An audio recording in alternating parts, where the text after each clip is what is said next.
तुम्हाला माहिती आहे का, हॉटेल स्टाईल मटार पनीर इतका क्रीमी आणि रिच का लागतो? आणि तेच मटार पनीर आपण घरी बनवलं ना की त्याची टेस्ट बिलकुल मॅच होत नाही। पण आज मी तुम्हाला दाखवणार आहे अशी सिक्रेट रेसिपी ज्यानं तुमचं मटार पनीर होईल एकदम रिच, क्रीमी आणि फ्लेवरफुल, अगदी ते पण रेस्टॉरंट स्टाईलमध्ये। रेसिपीला सुरुवात करायच्या आधी तुम्ही जर आमच्या चॅनलवर नवीन असाल तर नक्की सबस्क्राइब करा आणि शेजारील बेल आयकॉनचं बटन दाबायला विसरू नका, म्हणजे आमच्या नवनवीन रेसिपीज तुम्हाला मिळत राहतील।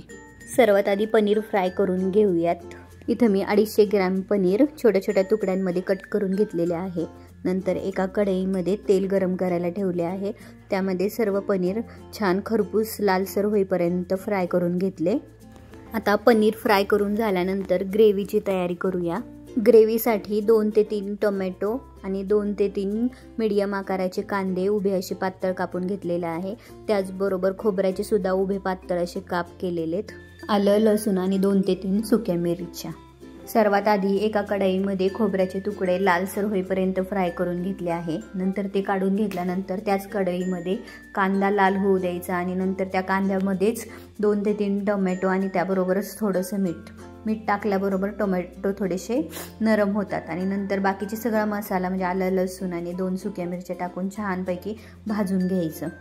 मसाला फ्राय करत असताना साईडला मी एका वाटीमध्ये काजू भिजत घातले होते। साधारण 5 ते 6 काजू भिजत घातले होते।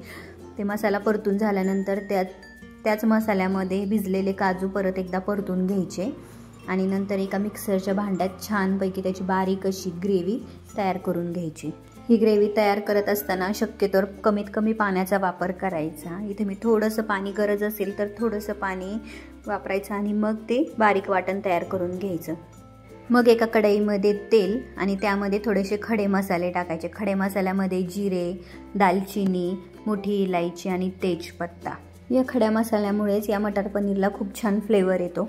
मग त्या खड्या मसाल्यांमध्येच ती ग्रेव्ही टाकायची आणि ती छान तेल सुटेपर्यंत परतून घ्यायची।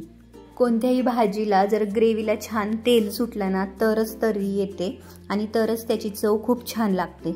मग त्या ग्रेव्हीमध्ये मटार टाकायचे आणि पुन्हा एकदा परतून घ्यायचं। त्याचबरोबर कस्तुरी मेथी आणि थोडीशी इथं मी फ्रेश क्रीम वापरलेली आहे। हे टाकून पुन्हा एकदा सर्व छान परतून घ्यायचं। आता इथं आपली ग्रेव्ही छान परतलेली आहे। आता त्यामध्ये काही बेसिक पावडर मसाले टाकून घेऊया। हळद, लाल तिखट, धने पावडर, जिरे पावडर, पनीर मसाला, हे सर्व पावडर मसाले टाकून परतून घ्यायचं आणि मग त्यामध्ये परतलेलं पनीर टाकायचं। ज्यावेळेस हे पनीर मसाल्यामध्ये परतल्या जाते ना त्यामुळे त्या पनीरला खूप छान फ्लेवर येतो। आता यामध्ये गरम पाणी घालूया आणि वरून चवीपुरतं मीठ आणि बारीक चिरलेली कोथिंबीर याला चांगल्या 2 ते 3 उकळ्या काढून घ्यायच्या। या ग्रेव्हीला हॉटेल स्टाईल रिचनेस देण्यासाठी थोडंसं बटर टाकायचं किंवा वरून फ्रेश क्रीम टाकली तरी पण चालेल। अशा प्रकारे गरमागरम हॉटेल स्टाईल मटार पनीर तयार झालं। हे मटार पनीर गरमागरम नान, तंदूर रोटी किंवा राईस बरोबर सर्व करा। हे टेस्टला खूप छान लागतं। तर ही होती आपल्या घरच्या घरी हॉटेल स्टाईल मटार पनीर बनवण्याची सोपी रेसिपी। तुम्हीही ट्राय करून बघा आणि कमेंटमध्ये नक्की कळवा कशी वाटली ही रेसिपी।